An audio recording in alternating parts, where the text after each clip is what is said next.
గరుడు అనుకున్నాడు, నా అంత వేగంగా హనుమ ఎక్కడెడతారు, పాపం చాలా వృద్ధుడు ఆయన, ఏదో ఆ తోటలో కూర్చునో పండు తింటున్నారు, అందుకని మీరంత వేగంగా వెళ్ళలేరేమో, నా మూపున కూర్చోండి, మా స్వామి దర్శనానికి తీసుకెడతానన్నారు. అంటే హనుమ అన్నారు, నా స్వామి రాముడా పిలిచినది అని ఒక్క దూకు దూకారు.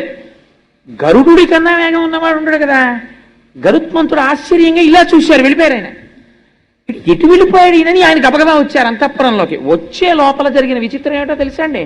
సుదర్శనుడు అడ్డొచ్చాడు. అక్కడ సుదర్శన చక్రం అడ్డొచ్చి, లోపల రాముడు ఉన్నాడు ఏమిటి, కృష్ణుడు ఉన్నాడు, నువ్వెలా పెడతావు, నా అనుగ్రహం లేకుండా, నా అనుమతి లేకుండా వెళ్ళడానికి వీల్లేదన్నాడు. ఈయనెవరు నాకడ్డు రావడానికి అని చటుక్కుని చేత్తో పట్టుకుని నోట్లో పెట్టుకుని మింగేశారు. ఆయన మింగేసి లోపలికి వెళ్ళిపోయారు. వెళ్ళిపోయి రామచంద్రమూర్తి పాదముల కృష్ణుడు రాముడిగా దర్శనమిచ్చారు. ఆయనకి దర్శనం ఇవ్వగానే వెళ్ళి రాముడి పాదముల మీద పడిపోయి కన్నీటితో అభిషేకం చేసేశారు.